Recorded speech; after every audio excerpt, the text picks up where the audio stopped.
ಮೊದಲ ಆಷಾಢ ಶುಕ್ರವಾರ ಮಾಸದ ಹಿನ್ನೆಲೆಯಲ್ಲಿ ನಾಡಿನಾದ್ಯಂತ ಭಕ್ತರು ಮೈಸೂರಿನ ಚಾಮುಂಡಿ ಬೆಟ್ಟಕ್ಕೆ ಬರ್ತಿದ್ದಾರೆ.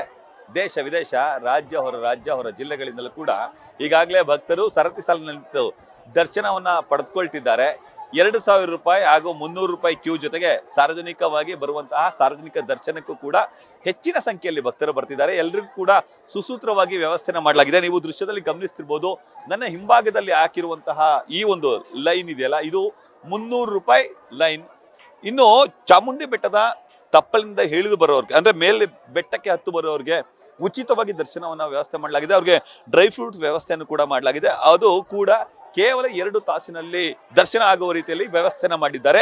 ಇನ್ನು ಉಳಿದಂತೆ ಅದೇ ರೀತಿ 300 ರೂಪಾಯಿ ಟಿಕೆಟ್ ಅನ್ನ ಪಡೆದವರು 1 ರಿಂದ 2 ತಾಸಿನ ಒಳಗೆ ದರ್ಶನವನ್ನ ಪಡೆದುಕೊಳ್ತಾರೆ. ಇನ್ನು ಸಾರ್ವಜನಿಕವಾಗಿ ದರ್ಶನ ಪಡೆದುಕೊಳ್ಳೋರು ಕೂಡ 2 ರಿಂದ 3 ತಾಸಿನ ಒಳಗೆ ದರ್ಶನವನ್ನ ಪಡೆದುಕೊಳ್ತಿದ್ದಾರೆ. ಅಂದ್ರೆ ಯಾರಿಗೂ ಕೂಡ ಎಲ್ಲೂ ಅಹಿತಕರ ಘಟನೆಗಳು ಸಂಭವಿಸಬಾರದು ಅನ್ನೋ ರೀತಿಯಲ್ಲಿ ಬಿಗಿ ಪೊಲೀಸ್ ಬಂದೋಬಸ್ತನ್ನು ಕೂಡ ಕಾಯ್ದುಕೊಳ್ಳಲಾಗಿದೆ. ಆ ಮೂಲಕ ಎಲ್ಲ ಹಂತದಲ್ಲೂ ಕೂಡ ಸಾರ್ವಜನಿಕರಿಗೆ ಅನುಕೂಲವಾಗುವ ರೀತಿಯಲ್ಲಿ ಕ್ರಮವನ್ನ ಕೈಗೊಳ್ಳಲಾಗಿದೆ.